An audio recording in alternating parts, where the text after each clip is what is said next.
The Doctor. In the TARDIS. Next stop, everywhere.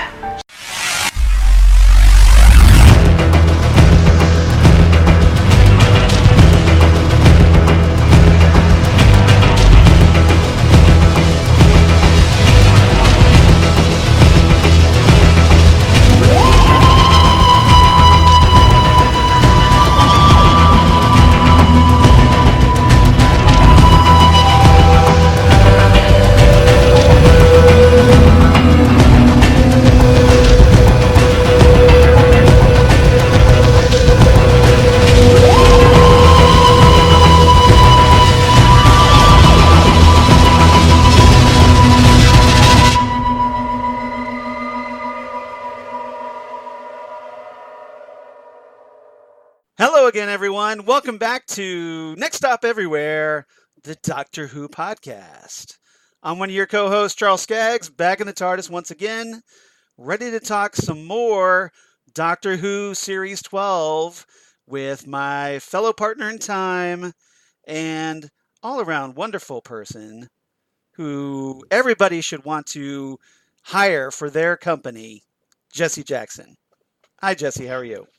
Hello, Charles. Yes, one of the there are a couple of good things about being unemployed. One, I am catching up the Marvel Universe Netflix series. Yes. I've gotten through Defenders and very excited about that. Did you enjoy Yes, I Defenders? did. In fact, I really liked the Defenders a lot. Good. Interaction of everyone.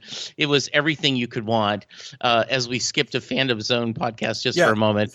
And we don't have to wait till Sunday mornings to record to talk about Doctor Who. This is true. So we may put out 2 episodes this week. Well, we'll see. So at least this week we're good. Next week we may not be so good because yours truly has to be in Cleveland for 3 days for work. So and I will tell you, stupid real life work job thing. Yeah, I have recorded podcast in a hotel room using their wireless. Yeah. Sometimes it works and sometimes it doesn't. Right? I'd rather not roll that dice. We may have to wait till you get back. Yeah. And so we'll do. But we'll figure it out. But in the meantime, though, everybody. So here, episode you're one. You're not traveling, so you won't miss Sunday night, right? Or do you have to travel Sunday night? I have to travel Sunday night. Oh no! Yes. Stay away from the internet. Everybody should feel bad for me. So this is not good. I'm hoping the hotel room has BBC America. We'll see. Fingers crossed. Fingers crossed. But anyway, so everybody here at episode 166, we're going to talk, of course, Spyfall Part 2 or Part 2 if you're French. And this, of course, is the second part of Spyfall that was written by Chris Chibnall, directed this time by Lee Haven Jones, a new director to Doctor Who, who's going to be directing next week's episode, Orphan 55, and just aired a few days ago on January 8th, 2020, or excuse me, January 5th, 2020, the second episode of Series 12, starring, of course, Jodie Whittaker, Bradley Walsh, Tosin Cole, and Mandeep Gill. And with, of course, the return of Sacha Dhawan as the Eighth Master, Lenny Henry as Daniel Barton, and some new people. We also get the return of Sonia's family. And we do have a few new actors I want to get to really quickly because I don't have a lot to talk about. And then we can get into our general thoughts, if that's okay with you. Absolutely. All right. So while I'm on the roll here, Sylvie Briggs played Ada Lovelace, or at this point in time, Ava Gordon. And I thought she did a fantastic job. We'll talk more about her. Aurora Marion played Noor Inayat Khan, who, the World War II spy, and did a fantastic job as well. And Mark Dexter played Charles Babbage. Now, I bring up Mark Dexter because if you're a fan of the great pair of episodes, Silence in the Library and Forest of the Dead, he played the dad in that story. Oh, okay. I did not know that. So, and he's also been on episodes of The Crown. He was in the movie Transformers: The Last Night. Oh, okay. So he's been around a little bit. And but apart from that, this is a second part of a two-part story. And I'm dying to know your thoughts about this one, Jesse. So the first thing I heard when I heard Babbage's is I don't know if you probably do remember, that used to be a store in the mall where you could go buy computer games. I'd never heard of that store. No, well, maybe it was just a local that's what I'm thinking. Irving thing, but yes, it was not called here in Babbage's. Ohio. No. Yeah, there was a place called Babbage's and the Irving Mall, Irving, Texas, and it would be filled with nothing but computer games. And and you could always go there to kind of look for the latest Infocom game, showing you how dated I am. Nice. So I immediately thought of that name. Yes. You know, I understand Doctor Who can't do this all the time. Yeah. But one of the things that I loved about Timeless, and we're hoping when you get some extra time, you'll be able to binge that series. Right.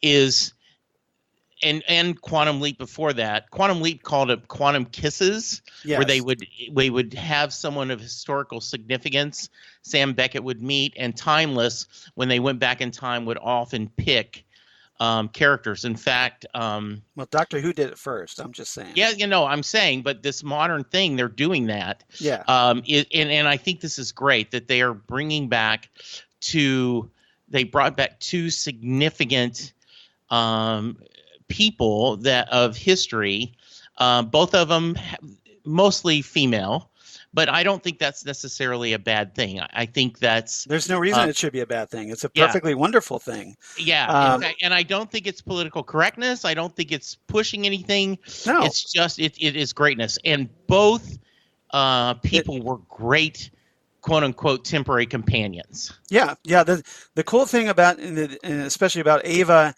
and Noor, and we'll talk about them obviously in our topics, but the great thing about them is that these are two like almost companions. We've talked about almost companions.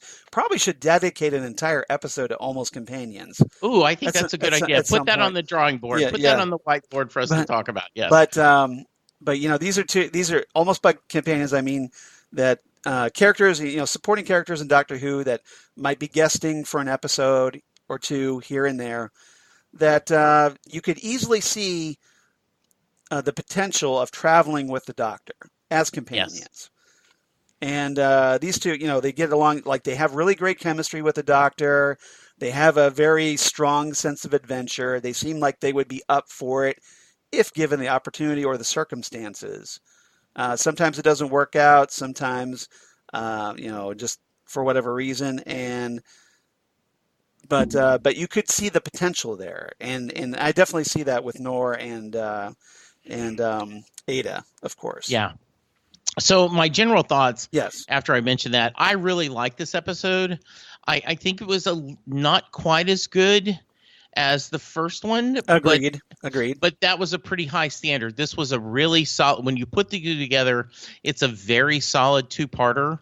They have a different feel, which may be part of the reason why, the other one was very much a send-off of James Bond. This was more of a quote-unquote typical Doctor Who episode. But I really liked it, and I really think that the time the Master and the Doctor's back and forth was really well done. There is the anger, there is the hate, but there also is the mutual respect. And we get this kind of big reveal at the end that that sets off the whole season story arc. Yeah, that I really just want to say I don't want this to happen. It was very upsetting to see the ending of that. Right. You gotta feel a little bit for Stephen Moffat, because he goes through all the trouble, and we'll talk about this in our fourth topic. But he goes through all the trouble of bringing Gallifrey back after Russell T Davies got rid of it in the Time War, and here's Chibnall presumably taking it off the board again. Now the question, and we'll talk about this, is my question is, do you think it'll stick? And My hope isn't. I'm not so sure it's going to stick, but we'll see. So we'll table that till we get to that topic. Yeah, exactly. But I don't want to get too deep. I don't want to get too deep in the woods this early. Now, my general thoughts. Though in timey-wimey, we could talk topic 4 first. Well, we usually do. Go ahead. We usually do. Yes, go ahead.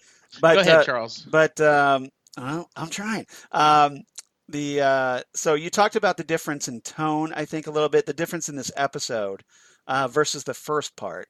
And I think part of it is because, there's a different director who, brings his or her own style to the table. And I think maybe the Lee Haven Jones's direction wasn't as good, or just maybe the pacing of the script. It's hard to say because, the first one was so fast paced. Things are moving, boom, boom, boom. And then once, we get the big reveal, and now we're kind of settled into a more traditional Doctor Who episode with the Doctor facing off against the Master again. And it just happens to be a different Doctor and a different Master. So, but it's essentially the same thing. And so maybe there's a little bit of familiarity here, but I think, Jodie Whittaker and Sacha Dhawan more than step up to the task. I think they have a great Doctor-Master chemistry. I mean, especially Absolutely. for only their first story. Yeah. And I'm looking forward. I don't think we've seen the last of the Master. We'll talk about that more, obviously, as well. But so I'm kind of curious to see where we go from here. Last week when we talked, I had not made it all the way through Iron Fist, and so I had not watched him. So what do you think? Yeah, he was really good in Iron Fist. Yeah, he's in season. That's why I'm bringing he's it in up. season 2 of that show. Yeah, so I thought he was at the end of season 1. He's a really good actor, right? And I think that's a really brilliant casting. He's familiar enough that he's got some skins on the wall, right? But he isn't so much like you can't get past. Oh no, I'm thinking of him as this, right? So yeah, it's good stuff. Yeah, kind of like like the Eric Roberts Master, or some more bigger name like Sir Derek Jacobi, as the 5th Master. Yes, but yeah, I think Sacha Dhawan, and we'll talk. Obviously, we're going to talk more about him. All right, trivia before we get started into our main topics. I just have a couple of things I want to run down. All right, first and foremost, we got to talk about that Timeless Child reference a little bit, because if you remember back when we talked Series 11, the Timeless Child was actually mentioned briefly in the Series 11 episode, The Ghost Monument. So if you're kind of looking for that, trying to remember where that was, that's where it was. It was only, a couple years ago, so it shouldn't be that too hard to remember. Okay, so if you remember the in that episode, the remnants, these kind of tapestry-like creatures, they taunted the Doctor about her knowledge about the Timeless Child. And so, kind of just teasing that a little bit. And at the time, if you remember, we talked about that. Well, is that kind of hinting at something more? But we didn't see anything more for the rest of Series 11. So we kind of forgot about it a little bit. But here, obviously, Chibnall did have kind of a long-term plan, as it turns out. Or at least have a germ of an idea of what he wanted to do. And now he seems like he's going to finally go through with that a little bit, as we finally get the return of a season theme, and a overarching story arc. And so, what are your thoughts about that? The return of a overarching story arc. I'm glad. I'm sorry. Go ahead. I'm good either way. Actually, I mean, there is a lot to be said for a wonderful series of 13 episodes, no common theme. We're just enjoying the time with the Doctor. Though I think last year we did get character development over the season, which is important. And so the most important thing to me is character development. So I'm okay if they want to give us more of an overall theme that we're looking for. I assume this is going to be, how do we restore Gallifrey? Yes. What is this child, and what's the mystery behind that? Right. What is the doctor's secret? And we'll talk about it a little bit more. Yes. When we talk about the doctor, but the Master obviously was hinting along the lines of the Time Lords have lied to you, and there's more. You're more than you realize. Yeah. And so I think that's going to be the question is like, what secrets were the Time Lord keeping, or the Time Lords keeping from the Doctor, and what happened? Why is there a repressed memory of the timeless child? Yeah, and I think that's presumably this is some dark Gallifreyan secret that was purged from the Doctor's memory. Yeah, and I don't know. And once again, we're pushing up against this, but yes. the Master says, you would not have blamed me once you find out what they've done. Right. They had to be punished, which is a interesting thought because we've already been through the Time War. Yeah. Where they both destroyed each other, them and the Daleks, and there were many things, but we have established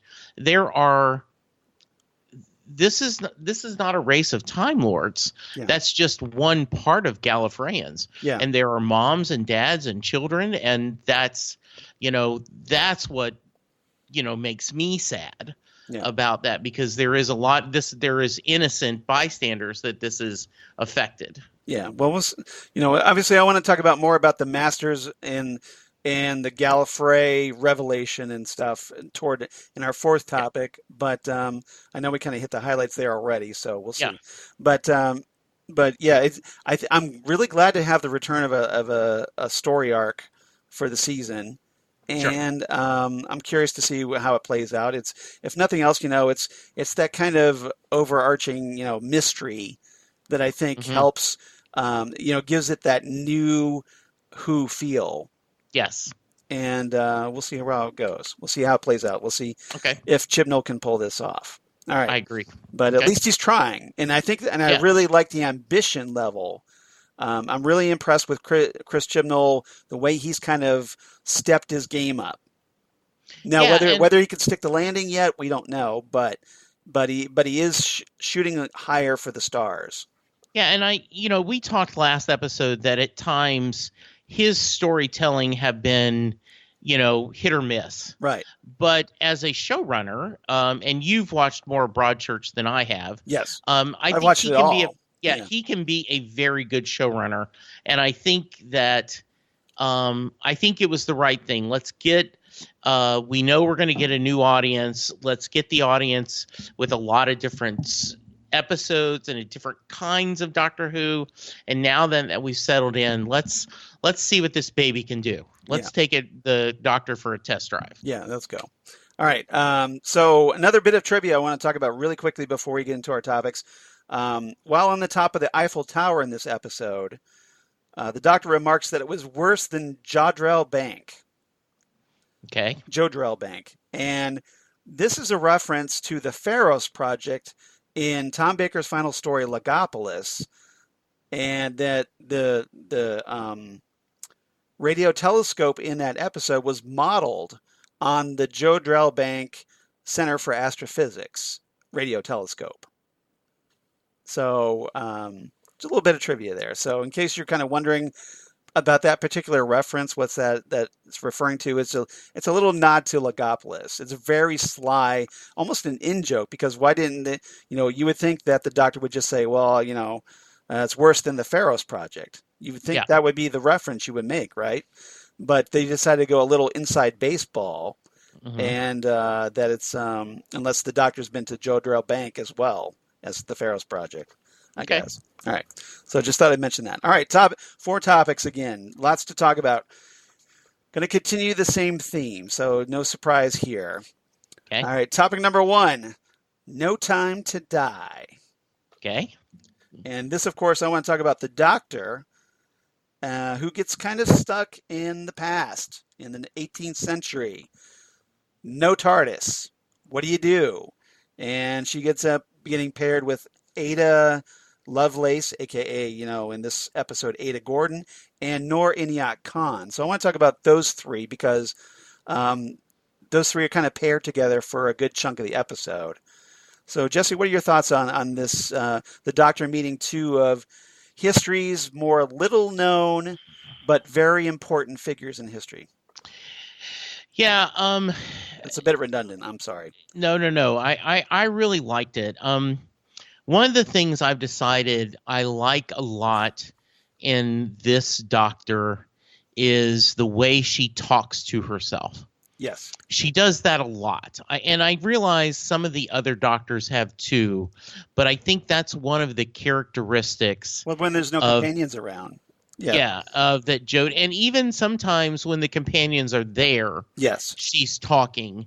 And, one of the things, we talked about, Matt Smith his Doctor is always 2 or 3 steps ahead of everyone in the room. Right. And that's why sometimes he seems a little out of it because he's already 2 paragraphs ahead in the conversation. Got it. I like her. I like her saying, I'm talking to myself to help remind me that I'm alive, and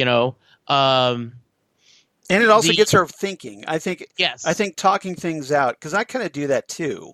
Yes. I always find that talking to yourself, it always makes for the best conversations. That's just maybe that's just me, but no.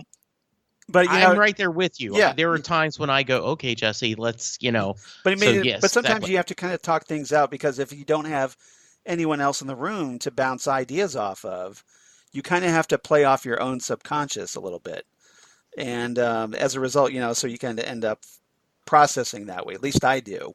So I get it. And but so I'm going to stop you right there. Yes. Just because this is a comment before you move on. I had a coworker once that had relatives that he signed with. They were deaf. Right.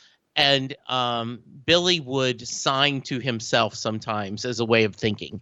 Okay. Instead of just mumbling to himself. Yeah. So, I think that I know that some people go to a whiteboard and just start brain dumping or on a podcast. I see that's what the Doctor's doing. The Doctor's just putting that out there and kind of, you can almost see it in the air, putting things together. So I totally agree with you. Yeah, I get it. So, but Jodie Whittaker, what I really enjoy about this 2-part story is that, like you said, we finally get to kind of take the 13th Doctor out for her test drive and see what she's made of. And in the process, I think it endears her more, because, one of the criticisms about Series 11 was that the Doctor wasn't, challenged as often. Or, the Doctor was the smartest one in the room. The Doctor's always going to be the smartest one in the room. But you have to come up with threats to kind of counteract that. And you have to create conflict. And a hero is only as good as the challenges that they face. And it makes for a more interesting story if the hero, in this case the Doctor, doesn't, has to struggle. It's not that it doesn't just come 1, 2, 3. Oh, I've, here it is, 45 minutes. I've figured out everything, and look how brilliant I am. And Jodie Whittaker, I think, does a great job of that. You see the frustration on her face, especially when it comes to the Master, because they have all this history, and it's great to see that carried through once again in this dynamic between Jodie and Sacha. That they've got this history, and you can see how the Doctor wants so much of the best for the Master. But the Master, of course, being the Master, frustrates her, I think, in a lot of times, and disappoints her in a lot of ways. I totally agree with you, Charles, and I think I go back to this, and I've mentioned this multiple times, and I know you feel the same way. Back when we were back before all the Superman reboots, yes, when the Kurt Swan and Elliot S. Magan, you're talking in the comics, yes, in comics, that Lex Luthor and Clark Kent were friends growing up. Right. And Superman, in his Smallville, heart of hearts, yes. always wants Lex to be his friend again. Right. That he wants to repair that relationship, even though no matter how much Lex in his little silver, prison suit, would fight against that. And the way they would write Lex at times, I think it was gray. He wants that too. Yeah, gray. Yeah, silver. Yeah, silver gray. Yes. What I don't get is the Doctor wants this, but the Master doesn't. The Master is happy being evil. Right. The Master is happy hating everything good. He is to mix our genres, he is Heath Ledger's Joker. He just wants to burn things down. Yeah. Some men just want to watch the world burn. Yeah. Yeah, exactly. Mm-hmm. Yeah, I mean, obviously we're going to say the Master for our fourth topic, but the Doctor's perspective on that relationship is, I think, really important. Yes. And then when the frustration that she feels, and again we'll talk about this. I know I'm kind of jumping ahead, but hey, it's timey-wimey. What do you do? Yeah.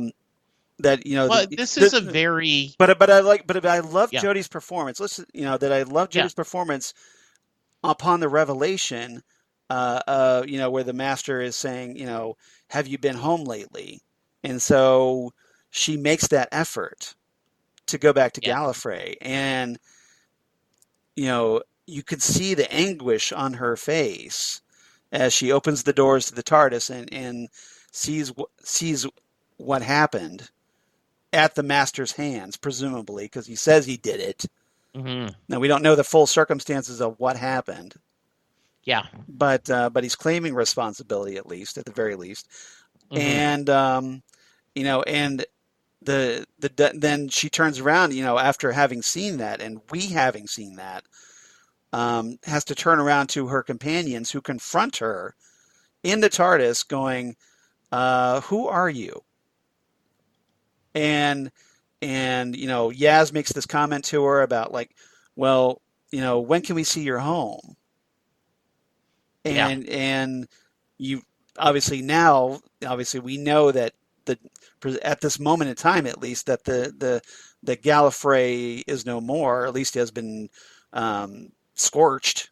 Yes. And so the Doctor's the Doctor's thinking, well, I can't take you home, right? Even if I wanted to. Yeah. And so you kind of saw that, and I thought Jodie did a really good job of conveying that in this episode. I think so too. Yes. All right. So let's talk about the Doctor's relationship with Ada and Noor. What did you make of our two historical figures? I really like them. Yeah. They're there's a lot of beauty, and they're very smart. Yes. And we get to learn a little bit about both of them, enough that, I at least wanted to go down Wikipedia path and go, I want to find out more about these. Right. Which is great, because it's educating people about historical figures, and you're like, hey, maybe I want to learn more about this person. Yeah. Nothing wrong with that. No, I really, I liked it, and I liked their interactions. I did not write down this line, though. Are there some I did write? Right. Where the Doctor talks about, I've got two pacifists, one a descendant of Byron, and I'm in the 20th century, and I've got to come up with a plan. That's a lot on my to-do list. Right. And once again, kind of talking out loud. There's they're really smart. In fact, she makes a comment once, I don't have my TARDIS, but I have an Ada. Yes. And you're like, oh, that is awesome. So, yeah, I really liked them. I liked how both of them kind of would have liked to. There's so much more to see. Yeah. And the doctor's like, but you have such a beautiful life ahead of you. There's just really nothing not to like about this relationship with those three strong women in the TARDIS. Yeah. Now, for those who don't know, Ada Lovelace, in this case, Ada Gordon, again, like I've talked about, if you're not familiar with her, and I'm sure a lot of you aren't, sadly, the mother of modern computing, essentially considered to be that, an English mathematician and writer, chiefly known for her work on Charles Babbage's proposed mechanical general-purpose computer, the analytical engine. Now, we got to see Babbage's difference engine, which is essentially this automatic mechanical calculator designed to tabulate polynomial functions. But in this case, Ada was primarily helped with the development of the analytical engine, and which, of course, is those kind of building blocks toward computing. And as of the story, that's the gist of this story, is that the Kasavan, this alien race, so at least we finally got a name for the light creatures, right? That their whole purpose, that they've been studying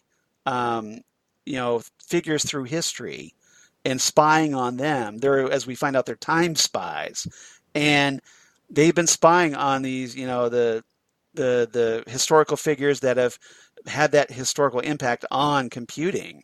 And then we find out it's for a reason. Noor Inayat Khan, meanwhile, of course, is a special operations executive and the first female radio operator to be parachuted into a war zone.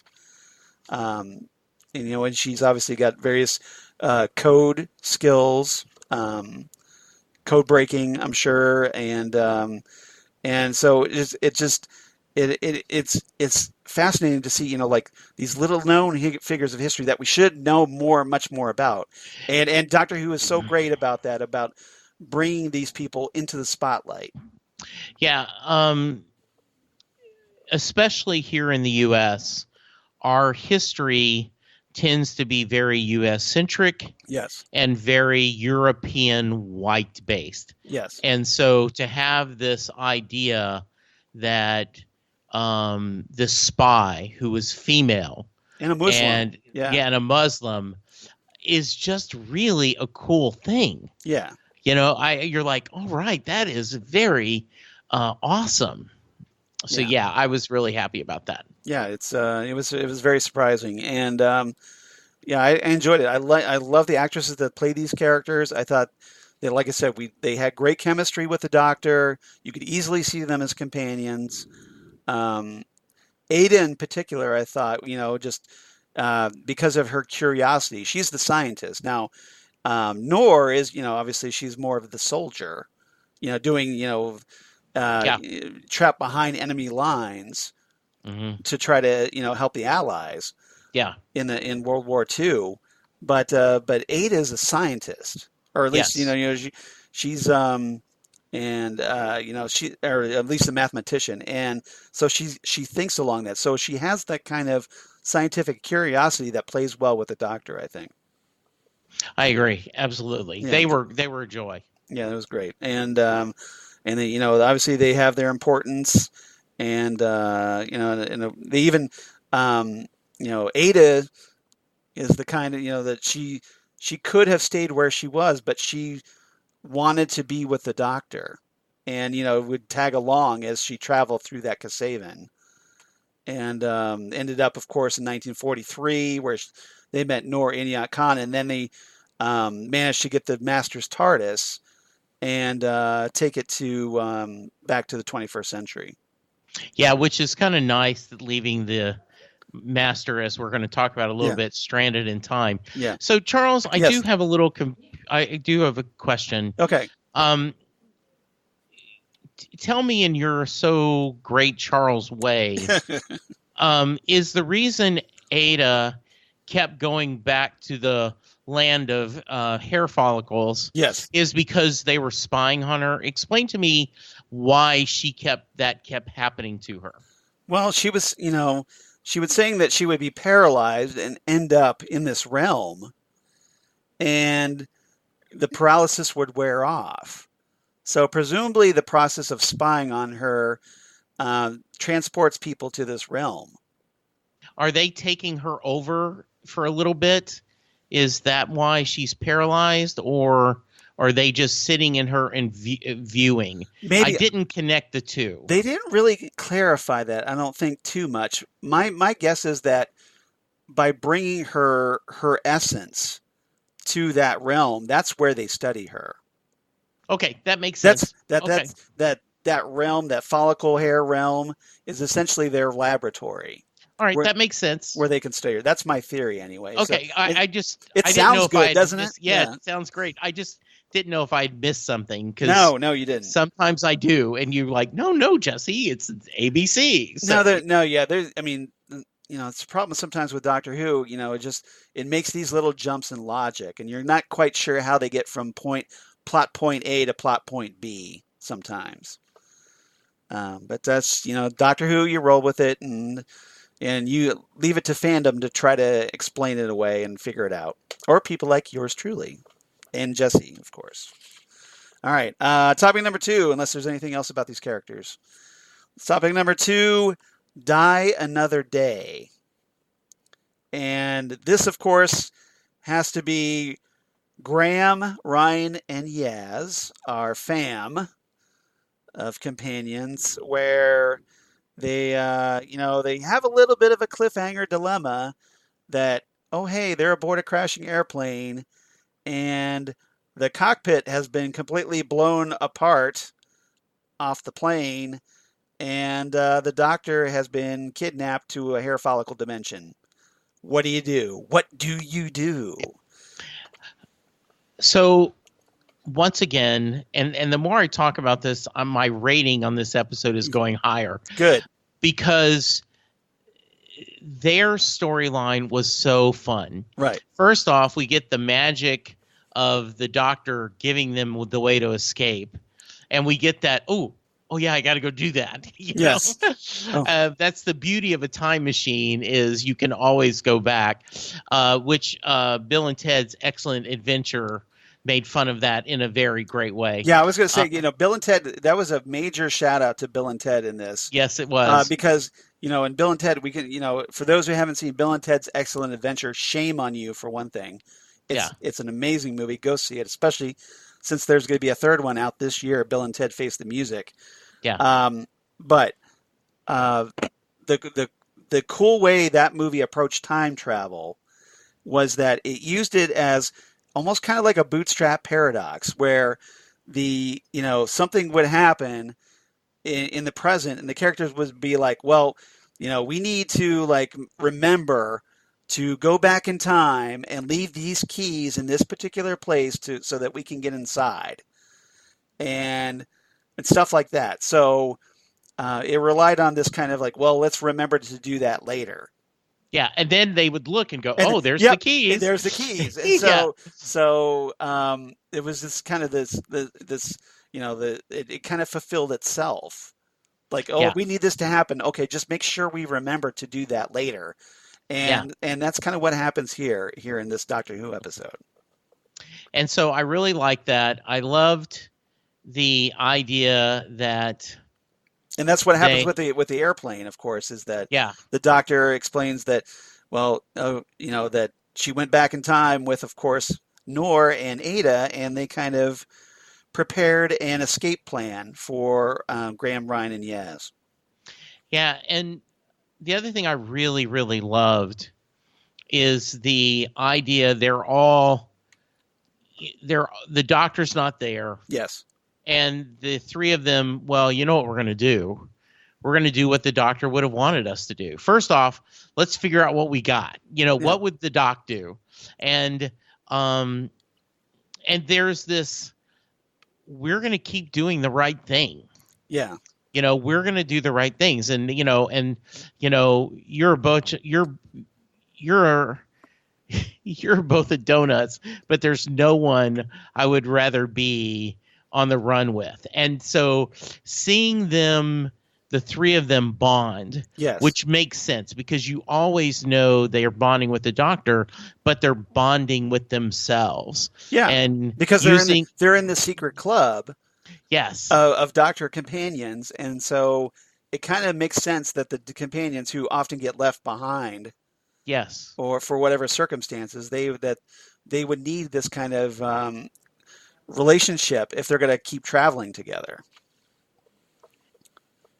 They have the whole, I've still got my laser boots or shoes. Yes. And, I haven't read the manual yet, and just it was so much funny. That was a nice dig on guys, if you notice, because the whole stereotype that guys don't read instructions. Mm-hmm. I am the exception to that rule. I read instructions. Very nice. So therefore, which is why I'm a very happily married man. I'm just saying. I read instructions, mm-hmm. and but the stereotype, of course, is that guys don't. So like. Graham and Ryan, they get all this cool stuff, but they don't stop to think, well, okay, how do I make this work? Yeah. And of course, Yaz is looking at them like, really, you two didn't read the instructions? So yeah, that was kind of funny. Cute little joke there, I thought. One of the crueler things that happens to our poor companions in this episode, Daniel Barton. Wannabe Bond villain and complete total dick. Oh, total. Essentially makes the three of them fugitives. Yes. Saying that they stole his plane, and mm-hmm. so they're on the run, and they have to go off grid to hide out. So Graham takes them to this housing development or whatever that's under construction. That hasn't been, with cameras, outfitted with cameras and whatnot yet. Exactly. And so, essentially, transmitting this, this information to like government agencies, putting it out, broadcasting it out, and I'm thinking, okay, so what happens now? Now that this whole thing is settled, their reputations have to be completely destroyed, right?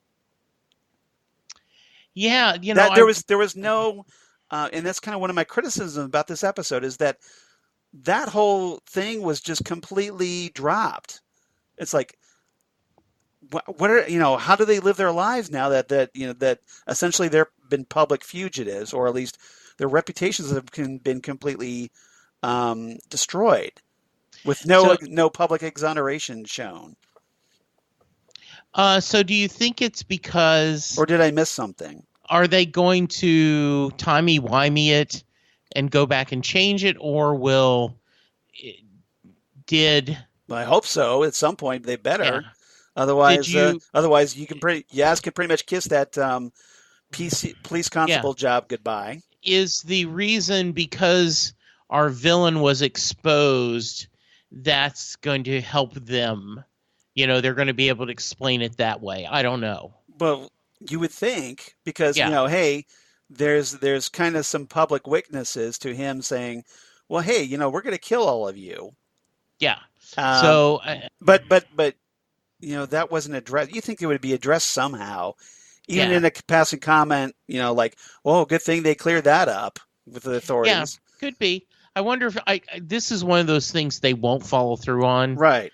But you should see... They should. It's kind of important. You should see the Doctor should know a computer expert. Yeah. And they could say, well, I went in, waved some code, and now then that's not... People may remember it, but when they do a search, you're not going to come up anymore. Yeah, I don't know. But the fact that it went out there, people themselves would go like, hey, weren't you that person that was accused of stealing a plane? I think most of it, though, I think people will forget. And that's one of the things Doctor Who has stressed about. They don't remember the aliens invading and all this stuff. They have a they have a memory Yeah, thing. So yeah, but Twitter is forever. I'm just saying. Yeah. Well, we'll see. Yeah, we'll The find doctor's it. going to do that. The internet is forever, Yes, as absolutely. the saying goes. All right. But I just thought it's something I thought I'd mention. No. I think that's a fair criticism. All right. And so what did you make of, it's a completely different topic with the companions, when they decide to finally confront the doctor about her past? Mhm. What did you make of that moment? So I part of me thinks this is a little wacky. Yeah. And I guess the difference is, like, you and I have been friends close to 20 years. More than Right? that. More than that. Yeah. And I've never, where were you born, Charles? I've been married 22 years. I'm just saying. Okay, so yeah. Close to 30, but I've never said, where were you born, Charles? Right. Where's your background? Right. Talk to me about your parents, grandparents. I guess because she's from another world, I think they would ask these things, but it. You think it's a little convenient that they would ask? Now, remember, the master did put kind of some doubts in Graham's head. Yes, and they did say, and they did talk about that. Yes. Yeah. So, so maybe that's just maybe maybe that's the convenient. They weren't thinking about it, and then all of a sudden, they go, well, wait a minute.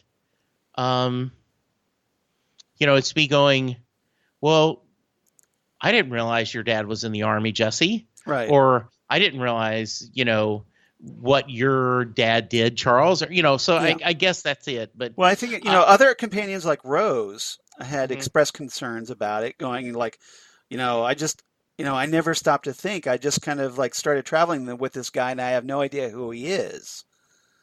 And I think that is a true thing. I think they are going, yeah.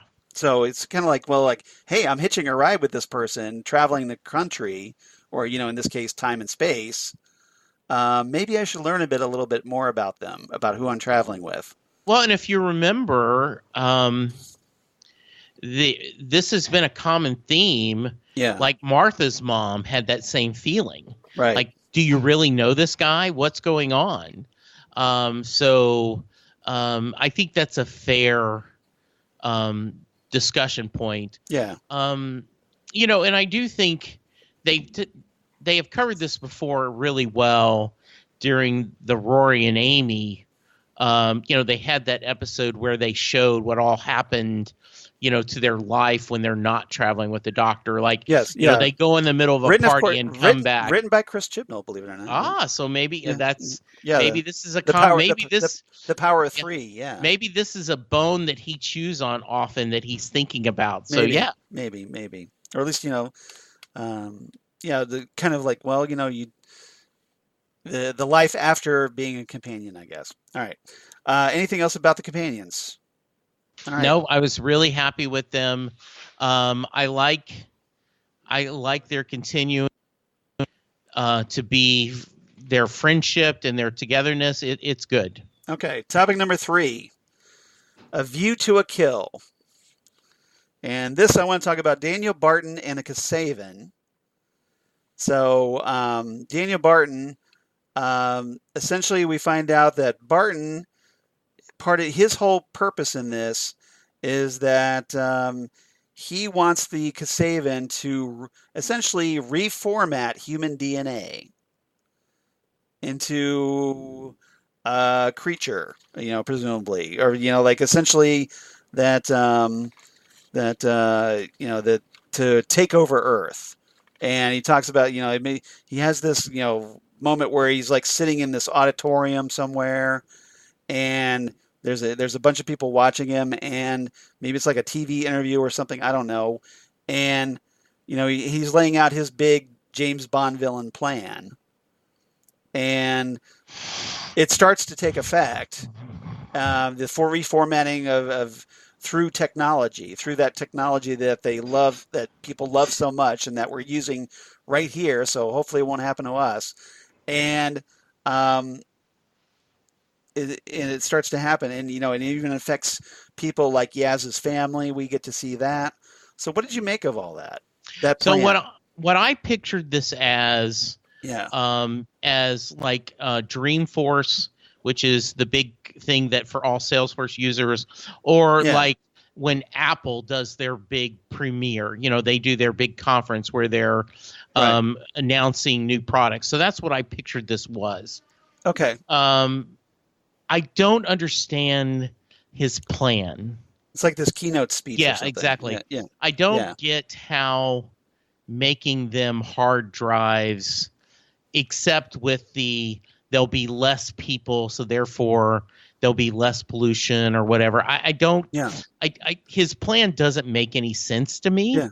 It's like like I'm the ruler of the planet of the hard drives. Yeah. What's up with that? Yeah. So, but I do think that, as you mentioned, he does this to his mother. Yeah. I mean, with almost joy. He's... Well, obviously there was something going on with that. So what did you make of that whole sequence where he's confronting his mom and kills her? Yeah, where he's like, you were never really proud of me. Yeah. I reached out to you via Facebook. Boo-hoo, you never loved me. And then I want you to be Therefore, I became first. a supervillain. Yeah. It made me hate him even more. And so wanted him to even... I mean, he truly is... As you said, he is the biggest jerk dick that we can imagine. He's a total dick. Yeah, he is just total. Yes, absolutely. Yeah. Now, interestingly, though, he gets away. Yes. Kind of like the Donald Trump wannabe and arachnids in the UK. He gets away with it. He gets, he skips town. So do you think we'll see him again? I hope so. I hope there's a payback. A payoff. Yeah, that he gets justice is met somehow. I hope so. But it's a dumb plan, and sometimes. See, now my rating is going back down a little because. Sorry. No. I'm just saying it. I want rating goes up. Whoop, yep. Rating goes down. I want the villain that. There's at least a little bit of, well, I don't agree with it, but I see a little bit of, like Thanos's plan. Yeah. And, it's totally evil, but you do understand you are literally throwing out the baby with the bathwater, but it is a way, the surgery was a success, but the patient died. Well, his whole plan Thanos's plan was like, hey, the universe is overpopulated, so let's get rid of half of it. Yeah, and then everything will be fine. Yes. Yeah. So, all right. Anything else about Daniel Barton or the Kasavan? I thought they were good villains. Yeah, they're cool. They're cool looking. Cool villains. Yes. But they kind of like their whole motive kind of fell apart. I think. Yeah. The Doctor just used them more for transport than anything else in this episode. Yeah, I agree. And so hopefully we'll see them again, and hopefully they'll be more of a more formidable. At least they started off really formidable. Yeah. In part one, but just they got a little they lost something, I think, in part two. I agree. All right. Fourth and final topic this week.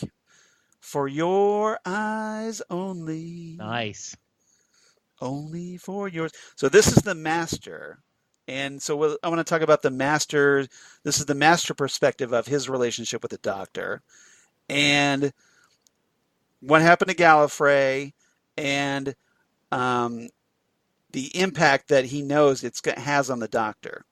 Mm-hmm. And we could talk about, of course, he gets stranded in time. The Doctor hijacks his TARDIS and all kinds of stuff. So what's your thoughts on the Master? He dresses up as a Nazi. Yeah, he does Nazi cosplay. Yes, and I'm glad they did address that. Like, you're not the typical, he goes mind filters.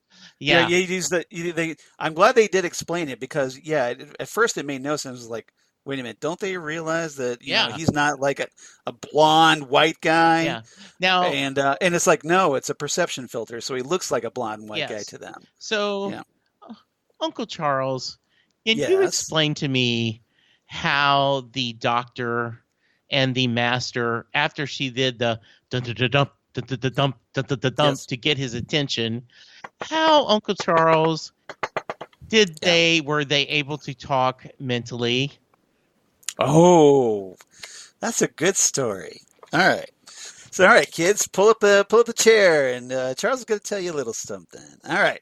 So, for fans of the classic era, you already know this story. So, I'm probably just probably going to waste your time for a few minutes. I hope not.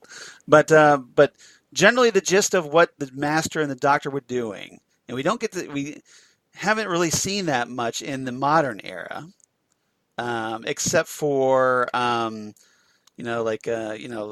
little hints here and there between in the multi-doctor episodes. So in the classic era, they kind of did this. They started this. This was introduced in the Three Doctors during the John Pertwee era, the 10th anniversary story, where you had Doctors 1, 2, and 3, and they would need to share information that the TV viewer already knew. So to kind of come up with a nice way to have them communicate to each other really fast, silently, so that you didn't have to kind of go over the same material in the script again. They have this ability, apparently, to Time Lords do, to have telepathic contact with one another. Okay. So you get to see them back in the day going, like you have the third doctor going, are we agreed then? Okay, contact. And then, the second doctor would say contact. And then the first doctor would say contact. And then you'd hear this kind of bloop, bloop, bloop, bloop, bloop, bloop, bloop, bloop, bloop sound effect. And then these flashing images of all three doctors. And apparently this would present that they were sharing this information, okay, telepathically, like in a span of a second or what have you. And so that was kind of carried again in the Five Doctors in the 20th anniversary special. So it's usually kind of like in multi-doctor stories, okay, the two doctors. And so here, though, this is the first time we got to see the doctor sharing telepathic contact with a different Time Lord. Mm-hmm. In this case, the master, and as using it as a kind of way to communicate across a great distance. Yeah, and so that was a little different, and but it was a very welcome sight. Yeah, I really liked that. I thought it was cool story. Yes, I knew there was. I knew there had to be something from the classic era, and I knew you would knew it. And I think that's one of those things. If you didn't know what they were doing, it was clear enough along that you went, oh, it's Time Lord powers. That makes sense. But I knew that if you were a classic fan, that you went, oh, this is so cool. They're doing this. Yeah, so, it was. So I'm glad to do that. I liked that a lot. I thought it was very cool. Very neat to see. And the, it's just, he's a good master, and he's a little Sacha, bit, he's got just enough craziness in him that it's not, at least in my mind, he isn't irritating. It's close to it, but the right way, because the master should be a little crazy. He does have a lot of John Sims crazy master, but not but he seems to be much more Machiavellian about it. Yes, kind of like the other masters, like the Roger Delgado master, the Anthony Ainley master, and so and we'll see. Just and he seems to have a bit of a temper. Yes, he does have a very, very bad temper, which does not make bode well. The master's dangerous enough, but with the temper, that's not good. Mm-hmm. So but Sacha Dhawan doing a fantastic job, because now that the secret was revealed at the end of part 1, we got to see him in full display, and he more than steps up to the plate. Absolutely. Thankfully, we show him. We left with him being essentially imprisoned in the hair follicle dimension. If you think that's the last we've seen of the Master, you have not been paying attention to the Master. You don't know the Master, because this is obviously, we're going to see him again. I wouldn't be surprised if we actually see him again in the two-part series 12 finale. Yeah, I think that would make sense if it waited that long, right? Right. That makes a lot of sense. To bookend series 12. Yeah. Because, you got this great new Master. He's got great chemistry with Jodie Whittaker's 13th Doctor. Mm-hmm. So let's do it. Let's see it. Absolutely. Yeah. So we'll see what happens. So that's why I'm kind of hoping that we'll see Daniel Barton get a little what's coming to him, and we'll find out. We'll find out if maybe the return of the Kasavan. We don't know. Yes. But now there's that moment where, of course, obviously at the end of the episode where the Doctor returns to her TARDIS. Now, I have a question. Okay. What did the Doctor do with the Master's TARDIS after she was done with it? Ooh. Because that wasn't explained either. That is really right. A good thought. I kind of wondered that. I looked at that and I'm like, okay, so she gets her own TARDIS back, but where's the Master's TARDIS? If he's all stranded in a hair follicle dimension, where's his TARDIS? Where she got that hid? I'm presuming she doesn't just leave it around. So, do you think now? Can you shrink the TARDIS? Can you put a TARDIS inside the TARDIS? Yes, you can. Yeah, and that's something I'm going to talk about in our reverse the polarity segment. Oh, good. I'm glad I'm setting you off. Good. Stay tuned. Good. Classic fans might already be tipped off about that. Yeah. Now, which one I'm doing, but yeah, I just kind of wondered. I was like, okay, what happened to the Master's TARDIS? Yeah. Good thought. All right, and so obviously Gallifrey, we talked about that already a little bit.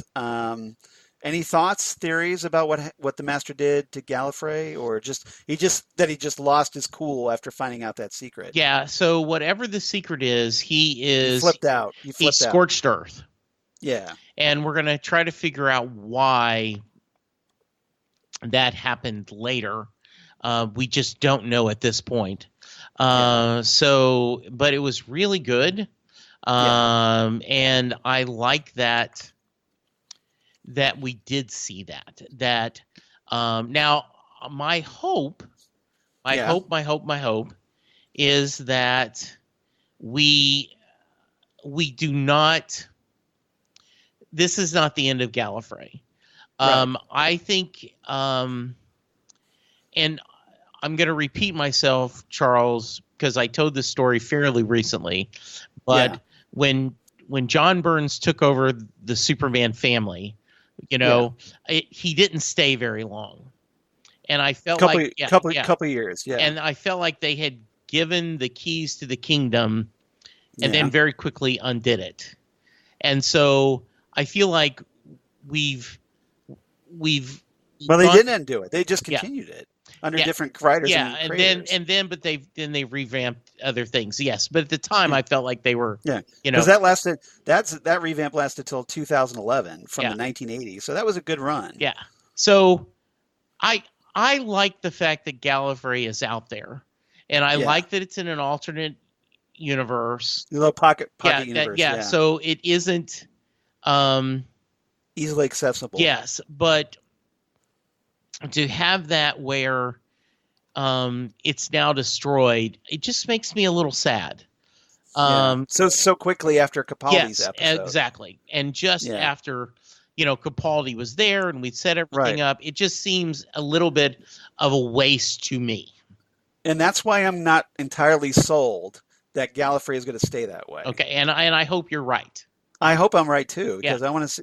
I think it's a great plot. Now, whether Chibnall wants to use it or not, he didn't have to destroy it to not use it. Yeah. So he's using it for a story purpose. Yeah. So I have to see. It's almost like Chekhov's Gallifrey. Yes, it is very well done. Yes, I agree. Thank you. So we'll see what happens. Mm-hmm. Good. We'll see what happens. I'm not entirely sold, but anything else about this episode? No, nothing at all. All right. Favorite quotes. Yes. So let Go for me pull. Unless you want me to go first. You go first while I'm pulling up my notes. Okay. My one of my favorite quotes. I got several, but one of my favorite quotes was the doctor, in the hair follicle dimension, talking to herself as she kind of sees these little flickers of light skittering across the across the follicles or something, and she says, "What are you? Pathways, signals, synapses? Could be inside something. Oh, I hope it's not a liver. I hate being inside livers. People always get so offended. What are you doing in my liver again?" Yes, I don't understand that statement, but I loved it so much. You're like, right. When have you been in a liver, doctor? And have you been, is it the incredible shrinking doctor? I mean, what does that mean? Yes, I like that. Keep in mind, mad woman in a box. Yes. I don't have a TARDIS, but I do have an Ada, which I had already mentioned. That's a good one. Where there is risk, there is hope. Yeah, that was after Ada says, if this is your plan, it is fraught with risk. Yes. But a very inspirational. Yeah, where there's risk, there's hope. Mm-hmm. I really like that one. Yeah. I shared that with you. Yes, on and Twitter. yes, I have my favorite that I'm going to save after you give a couple, or I'll go ahead and do it. Go ahead. And when I was rewatching the episode, I actually teared up reading this again. So I'm going to try not to it. These are the dark times, but they don't sustain. Darkness never sustains. Even through sometimes it feels like it might. And exactly, thank you. I needed that tissue, Charles. I'm literally handing him a tissue to the screen. Do you remember, and of course you do, several years ago, Craig Ferguson talked about what Doctor Who was. And I can't remember that quote right offhand. I recorded that episode because it was so awesome. Yeah, but it's something about hope over. Well, yeah. It's intellect and romance over brute force and cynicism. Yes. I think that is the perfect description of Doctor Who. If not, this statement is. Yes. This statement that darkness doesn't sustain. Yes. It feels like it's going to. Right. But it's not. Yeah. And you may be going through a hard time. Yes. In a dark patch, and things may look pretty bleak. Yeah. But there's always that light at the end of the tunnel. Yeah.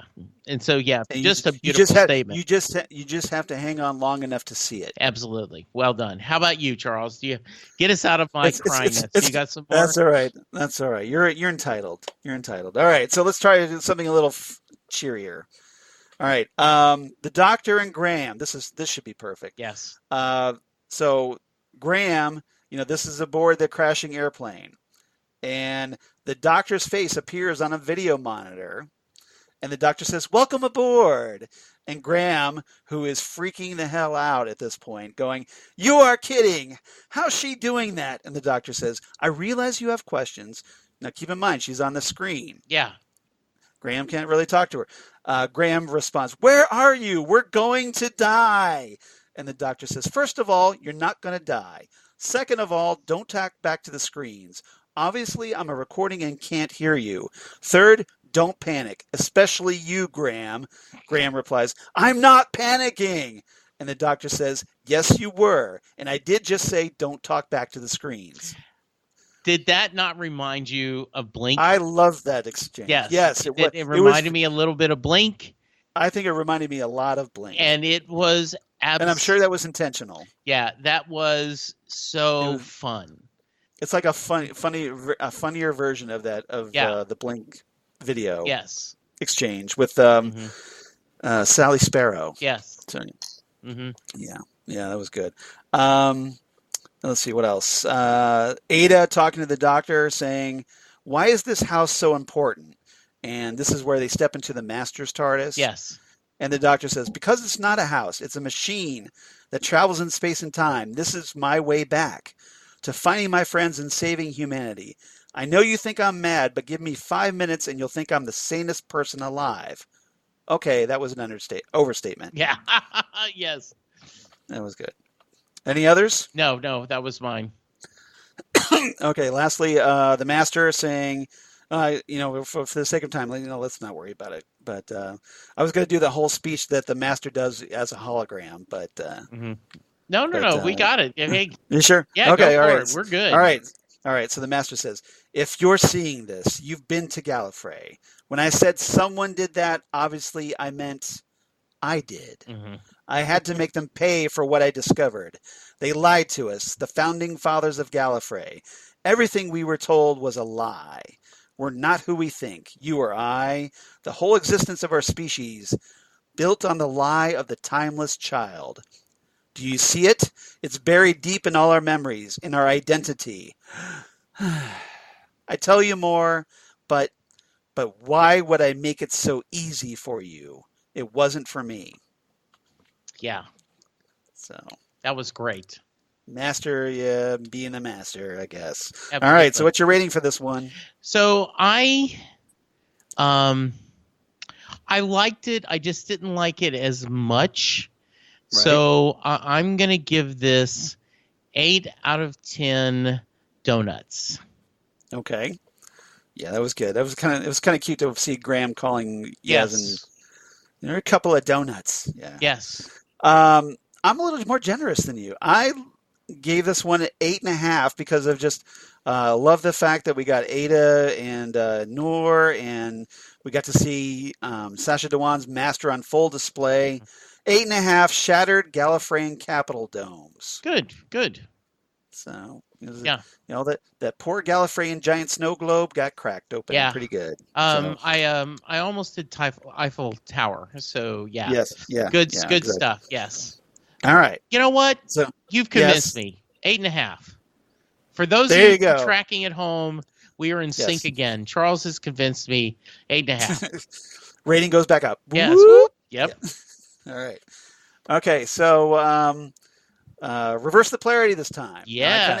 I teased this a little bit earlier. So we're going to go all the way back this time to 1981 with Logopolis. Okay. This was the 7th serial of season 18 in 1981, written by Christopher H. Bidmead. And this was Tom Baker's final story as the 4th Doctor. Okay. So in this one, we've talked about it here on Next Stop Everywhere, but alerted to impending doom by the TARDIS's cloister bell, the 4th Doctor decides to stay out of trouble and repair the TARDIS's broken chameleon circuit by materializing around a real police box on Earth and recording its exact dimensions. With those, he can give mathematicians on the planet Logopolis the block transfer computations to repair the circuit. Meanwhile, the Master learns of the Doctor's plans and materializes his TARDIS around the police box first, causing a recursion loop with the Doctors. Okay. The Doctor eventually breaks his TARDIS out of the recursion loop, but when he and his companion Adric step outside, the Doctor sees a figure in white, the Watcher, who tells the Doctor to go to Logopolis immediately. En route, they find Tegan Jovanka, an airline stewardess who entered the TARDIS looking for help for her broken-down car and ended up kind of getting lost in the corridors.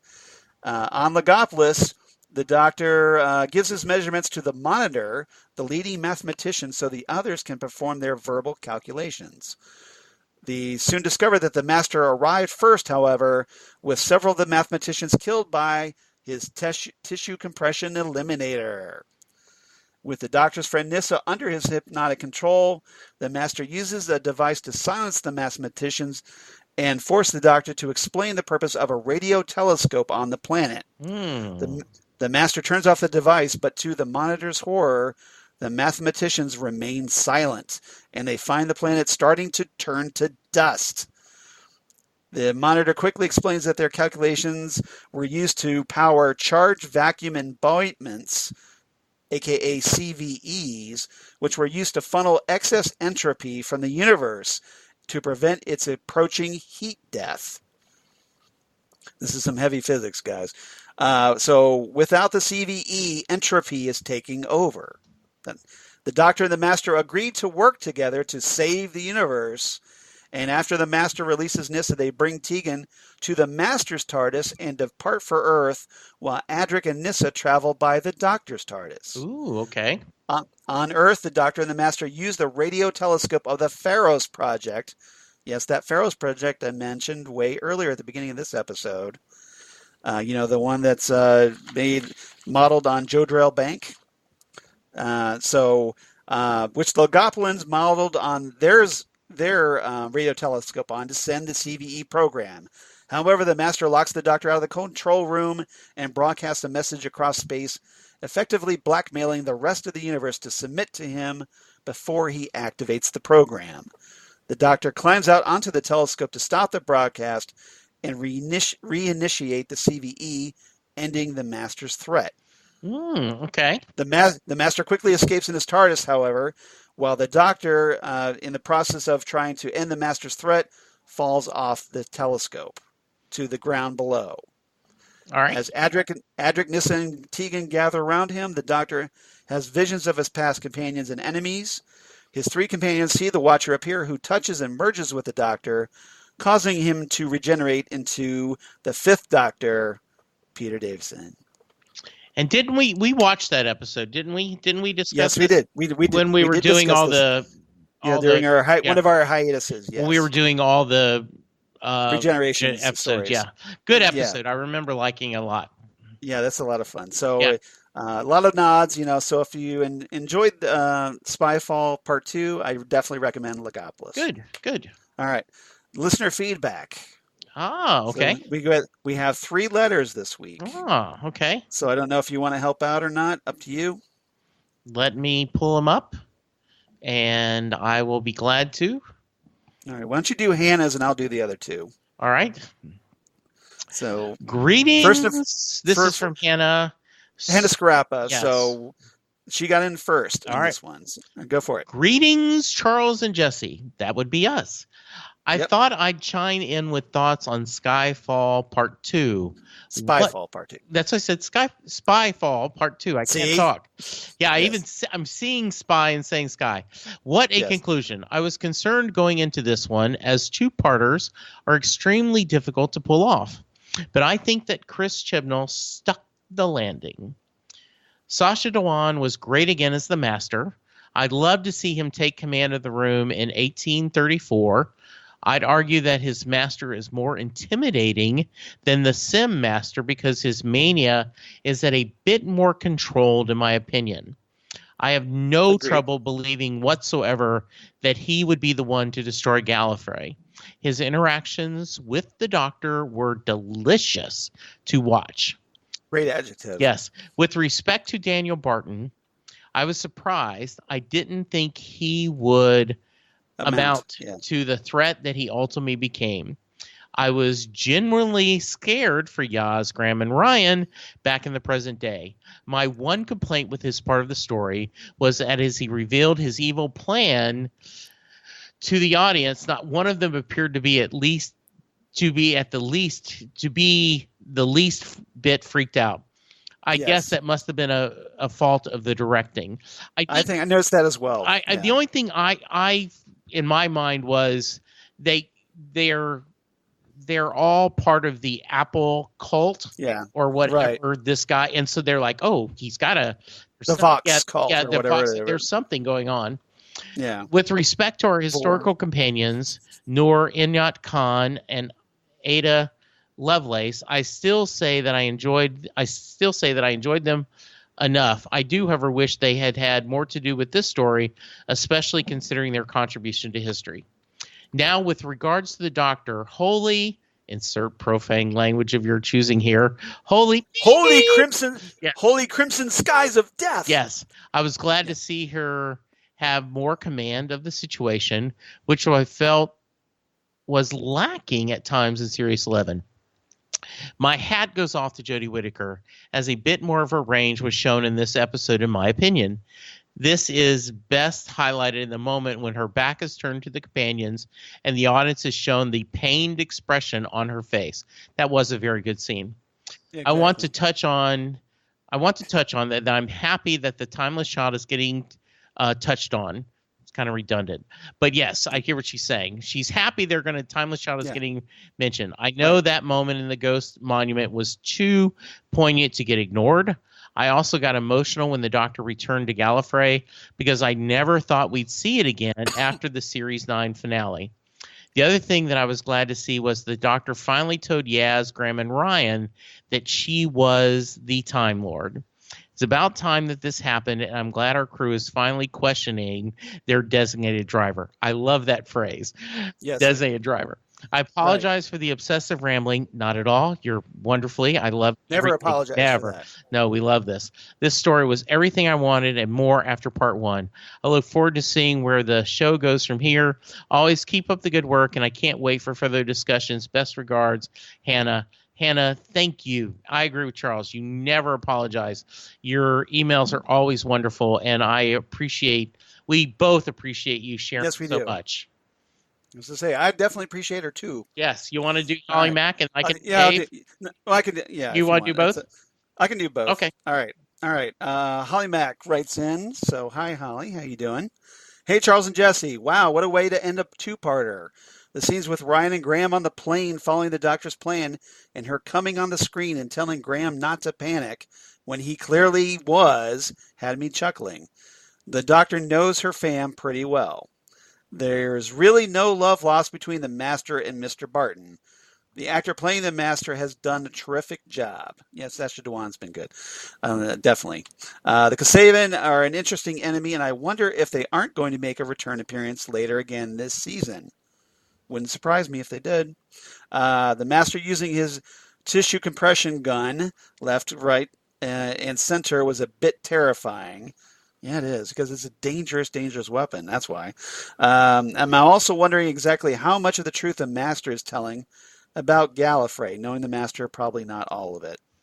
Yes. I wouldn't put it past the Time Lords to do something that the Master is claiming without giving all the details, but he does happen to follow one of the Doctor's rules, and that is the Doctor lies. Absolutely. I was thinking the same thing.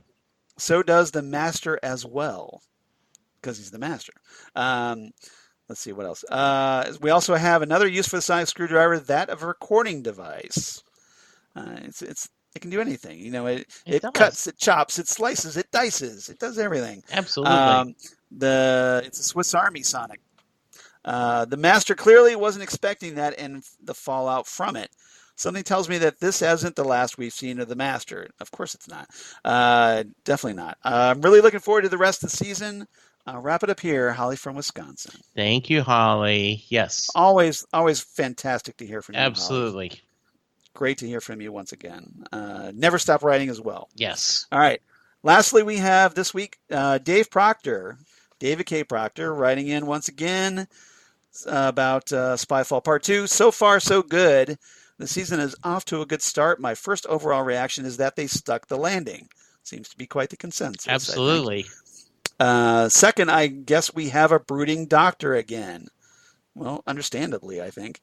Gallifrey is gone again. The show is a drama, and this is drama. Perhaps we have the season arc being defined. I think so. I love the inclusion of real-life Earth geniuses that I've heard of. One of my other fave podcasts about nonfiction just did an episode about Ada Lovelace. Unfortunately, my wife picked up on who she was before I did. However, it keeps her invested in loving Jodie as much as I do. Nothing wrong with that. I give this two-parter a solid 9.5 pairs of laser shoes. I think the Doctor should have hidden or disabled the Master's TARDIS. I pointed that out. Mm-hmm. What happened with that? She also needs to get a remote that will summon her TARDIS.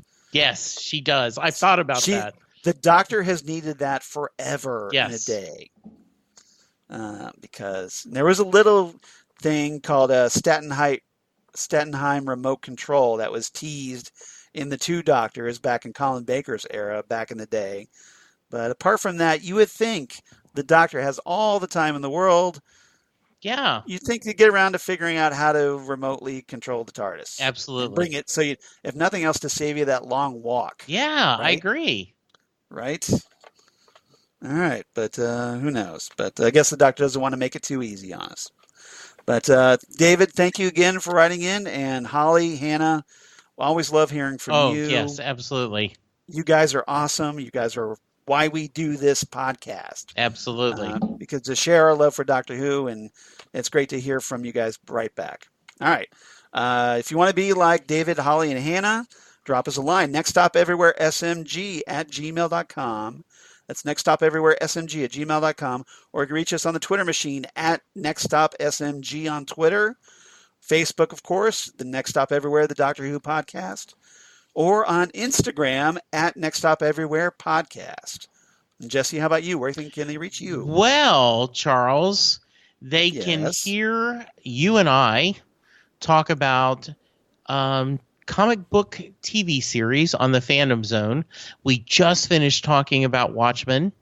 Yes. We have coming up, we will have DJ Nick join us to talk about the last 2 episodes of Crisis on Infinite Earth and the CW crossover event. Yeah, Yep. So very excited about that. That's coming up next week or aroundish sometime. Yes, so that's we gotta figure out when to schedule that. Yeah, very, very excited about that. And then right now on hiatus, but the online world never goes away. If you just discovered the Doom Patrol or the Titans on DC Universe, we have discussed all 3 seasons of those different series on Titan Talk podcast for Charles and I, so go back and check that out. Yep. And today is our 2nd anniversary of Titan Talk. Ah, nice. Yep. So happy anniversary, Titan Talk. And if all that isn't enough and you still want to hear more from me, you can go over to a little podcast called Set Listing Bruce, where I talk to Bruce Springsteen and other musical fans from around the world, talking about Bruce Springsteen and music, and on Set Listing Bruce. You can find me on Twitter at Jesse Jackson DFW, Jesse Jackson on Facebook, and most of the other social medias. Charles, how about you? Well, I got to do the rundown. So, of course, at Charles Skaggs on Twitter, at Charles Skaggs on Instagram. Facebook, of course, Charles Skaggs in Hilliard, Ohio. And my blog of geeky things. Damn good coffee. And hot. Damn good coffee and hot.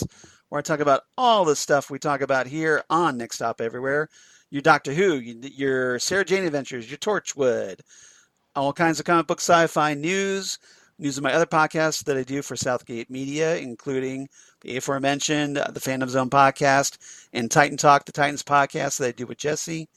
And, of course, Ghostwood, the Twin Peaks podcast that I do with Zan Sprouse, whom many of you have heard here on Next Stop Everywhere, where we talk about all things Twin Peaks, David Lynch, etc., etc. So please check those out. I would definitely appreciate it, and I hope you enjoy them all. All right. So we are we've got just a week to go before new Doctor Who, Charles. Yes, instead we're of recording waiting, this. Yes. Well, we're recording this on a Wednesday night, and Doctor Who is on Sunday. So 4 days away from new Doctor Who. How cool is that? Very come cool. on back.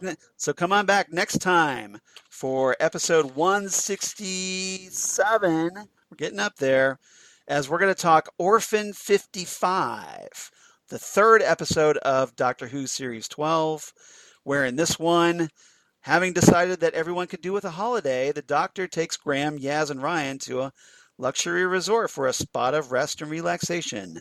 However, they discover that the place where they are having a break is hiding a number of deadly secrets because, hey, it's Doctor Who. What are the ferocious monsters that are attacking Tranquility Spa? So we'll find out. Come back next episode. Yes. So everybody, thank you so much for listening. Hope you enjoyed our little Spyfall 2-parter. And come on back next time for Orphan 55 right here. Next Stop Everywhere, the Doctor Who podcast. Goodbye, everybody. Goodbye.